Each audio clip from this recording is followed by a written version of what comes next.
तर बघा विद्यार्थी मित्रांनो, आता हे जे काही पेशीपटल आहे, ह्या पेशीपटलाचं काम काय आहे बघा, पेशीच्या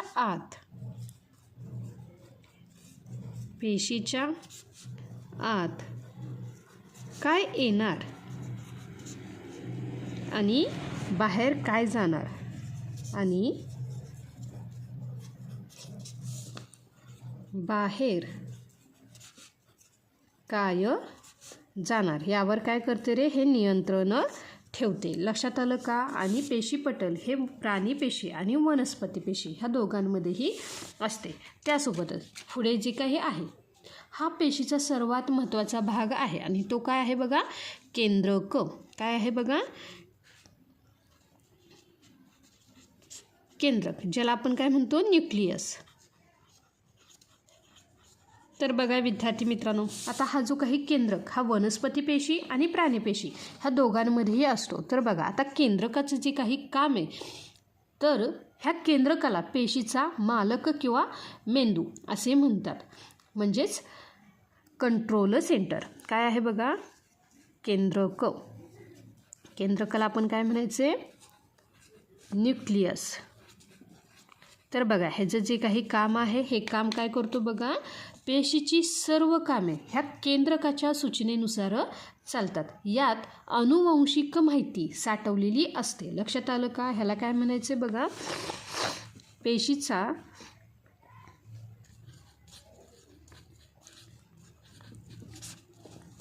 मेंदू असे म्हणतात.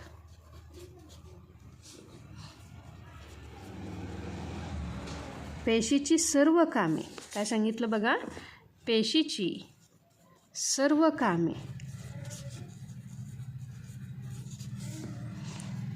केंद्रकाच्या सूचनेनुसारच चालतात. केंद्रकाच्या सूचनेनुसारच चालतात.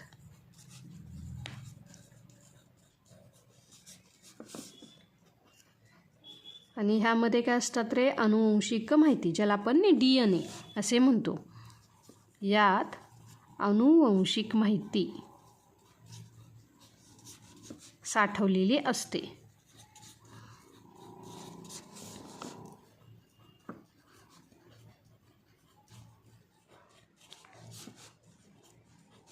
ज्याला आपण काय म्हणतो बघा, DNA. लक्षात आलं का विद्यार्थी मित्रांनो?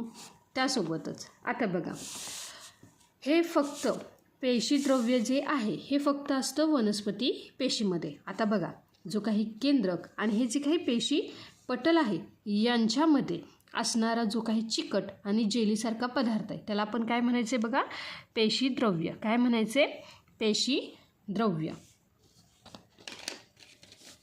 पुढील काय आहे बघा, पेशीद्रव्य.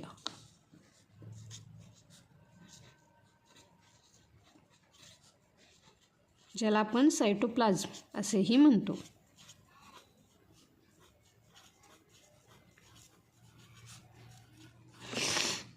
तर बघा, पेशीतील सर्वात लहान घटक अंगके याच द्रव्यामध्ये काय होतात रे, तरंगत असतात. पेशीतील रासायनिक अभिक्रिया होण्यासाठी हे जागा उपलब्ध करून देतात. काय सांगितलं बघा,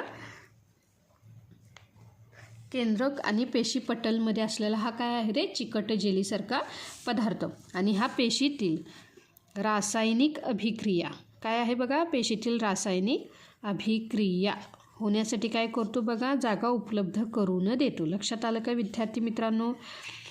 त्यासोबतच आता बघा, दोघांमध्येही असणारा तंतुकणिका, वनस्पती पेशी आणि प्राणी पेशीमध्ये, तर हे पेशीचे काय आहे रे, ऊर्जाघर आहे.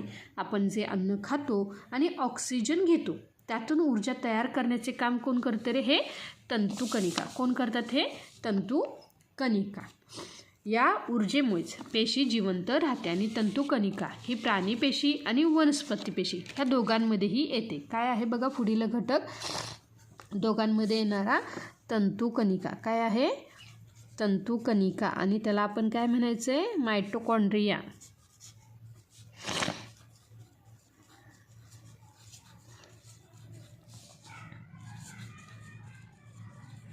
तर बघा, हे काय आहे रे, ऊर्जाघर किंवा ऊर्जेचे केंद्र. काय आहे, तंतुकणिका हे ऊर्जेचे केंद्र. लक्षात आलं का? त्यासोबतच ह्या ऊर्जेमुळे काय होते रे? पेशी जिवंत राहते. पेशी जिवंत राहते. लक्षात आलं का विद्यार्थी मित्रांनो?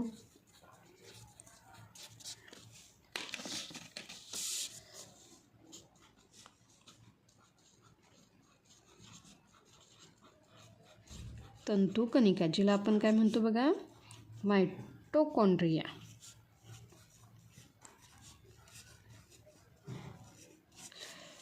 त्यासोबतच आता काय आहे बघा? हरित लवके. आता जे काही वनस्पती पेशीमध्ये फक्त काय येतात रे? हरित लवके येतात. प्राणी पेशीमध्ये हरित लवके नसतात.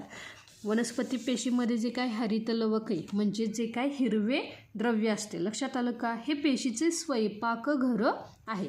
सूर्यप्रकाशाचा वापर करून काय करतात रे? वनस्पती अन्न तयार करतात. लक्षात आलं का? हरित लवके. आणि हे फक्त कशामध्ये असतात रे? वनस्पती पेशीमध्ये. प्राणी पेशीमध्ये नसतात. काय आहे? हरित लवके. हरित लवके. आणि त्याला आपण काय म्हणतो बघा विद्यार्थी मित्रांनो? क्लोरोप्लास्ट.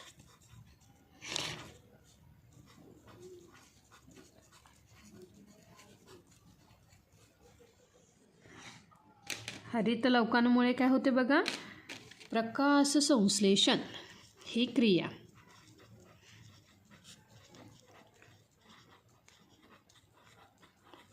त्यासोबतच आता जे काही पुढील आहे ते आहे बघा रिक्तिका. काय आहे बघा? वनस्पती पेशीमध्ये आणि प्राणी पेशीमध्ये काय आहेत रे? रिक्तिका. आता ही पेशीतील साठवणूक करण्याची पिशवी आहे.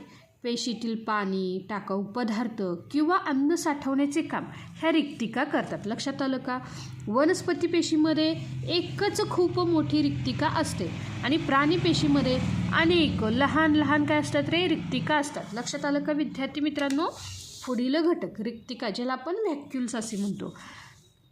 काय आहे बघा? रिक्तिका. आणि ही रिक्तिका काय आहे रे? दोघांमध्ये हे असते, ज्याला आपण काय म्हणतो?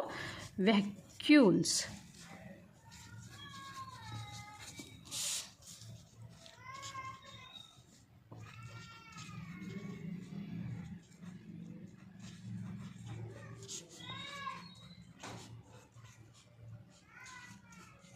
तर बघा विद्यार्थी मित्रांनो, आता ही जी काही रिक्तिका आहे ही काय करते रे?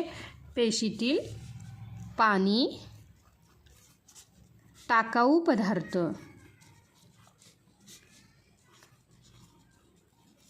किंवा अन्न साठवण्याचे काम करते. काय करते? किंवा अन्न साठवण्याचे काम.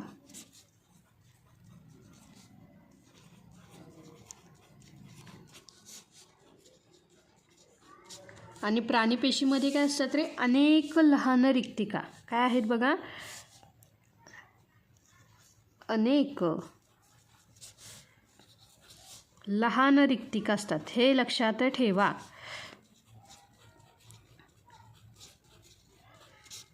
तर जी काही वनस्पती पेशीमध्ये एकच खूप मोठी रिक्तिका असते. एकच खूप मोठी रिक्तिका असते.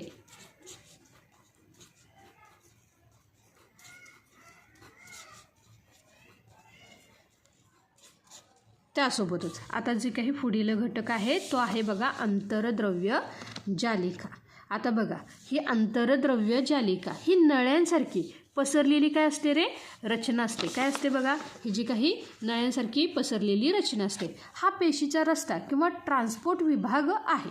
प्रथिनांचे किंवा इतर पदार्थांचे वहन करण्याचे काम ही आंतरद्रव्य जालिका करते. काय सांगितलं बघा विद्यार्थी मित्रांनो? पुढील जे आहे ते आहे आंतरद्रव्य जालिका. आणि ही वनस्पती पेशी आणि प्राणी पेशी ह्या दोघांमध्येही असते. आंतरद्रव्य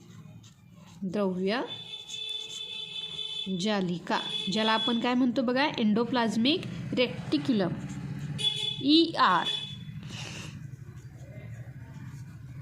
एंडोप्लाझ्मिक रेक्टिक्युलम. काय? रेक्टिक्युलम, ज्याला आपण काय म्हणतो बघा? ER. आणि ही दोघांमध्येही असते. वनस्पती पेशी आणि प्राणीपेशीमध्ये. आंतरद्रव्य जालिका, ज्याला आपण काय म्हणायचं आहे, एंडोप्लाझ्मिक रेक्टिक्युलम.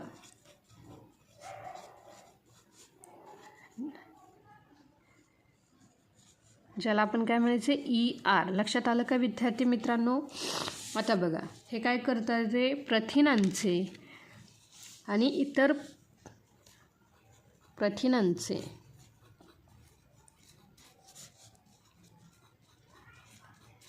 आणि इतर पदार्थांचे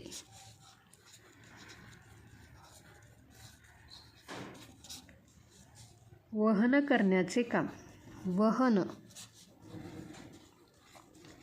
करण्याचे काम ही जालिका करते. लक्षात आलं का विद्यार्थी मित्रांनो? त्यासोबतच पुढे आहे गोल्गी संकुल. काय आहे बघा, गोल्गी पिंड किंवा त्याला आपण काय म्हणतो, गोल्गी संकुल, गोल्गी बॉडीज. आता ही जी काही चपट्या पिशवीसारखी काय असते, ह्यांची रचना असते. काय असते बघा, जी काही चपटी पिशव्यांसारखी ह्यांची रचना. हा पेशींचा पॅकेजिंग विभाग आहे. तयार झालेल्या पदार्थांची नीट बांधणी करून त्यांच्या पेशींच्या गरजेनुसार वेगवेगळ्या ठिकाणी पाठवणे हे त्यांचे काम आहे. काय आहे बघा, पुढील आहे गोल्गी संकुल, ज्याला आपण काय म्हणतो, गोल्गी बॉडीज.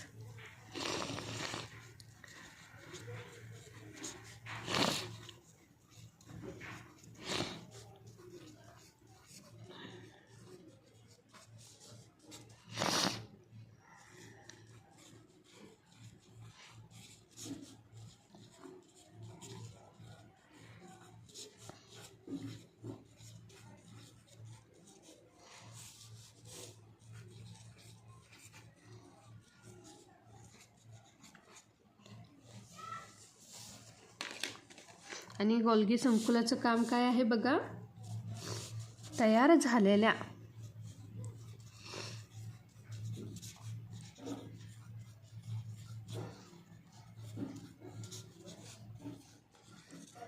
पदार्थांची नीट बांधणी करून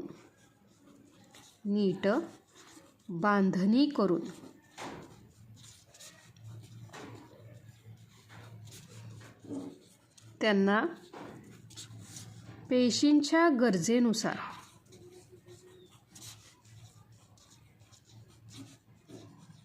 वेगवेगळ्या ठिकाणी पाठवणे.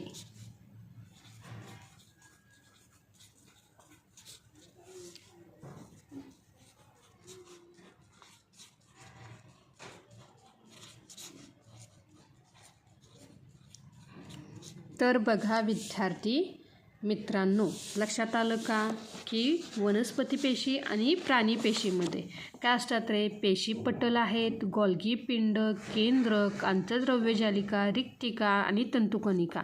हे काय आहेत रे, की हे दोघांमध्येही असतात. लक्षात आलं का? त्यासोबतच जे काही असणाऱ्या हरित लवक हे फक्त वनस्पती पेशीमध्येच दिसून येतं. लक्षात आलं का? तर विद्यार्थी मित्रांनो, आज आपण पाहिलं की पेशी जरी आपल्या डोळ्यांना दिसत नसल्या तरी त्या निसर्गातील सर्वात गुंतागुंतीच्या आणि अद्भुत रचना आहेत.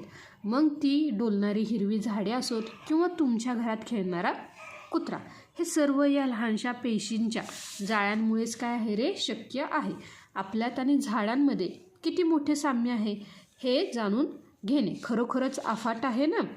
हा व्हिडिओ तुम्हाला कसा वाटला हे कमेंटमध्ये नक्की सांगा. तुमच्या प्रश्नांची उत्तर द्यायला आम्हाला नक्कीच आवडेल. आणि विज्ञानाच्या अशाच गोष्टी जाणून घेण्यासाठी आपल्या चॅनेलला सबस्क्राईब करा. भेटूया पुढच्या व्हिडिओमध्ये. तोपर्यंत धन्यवाद.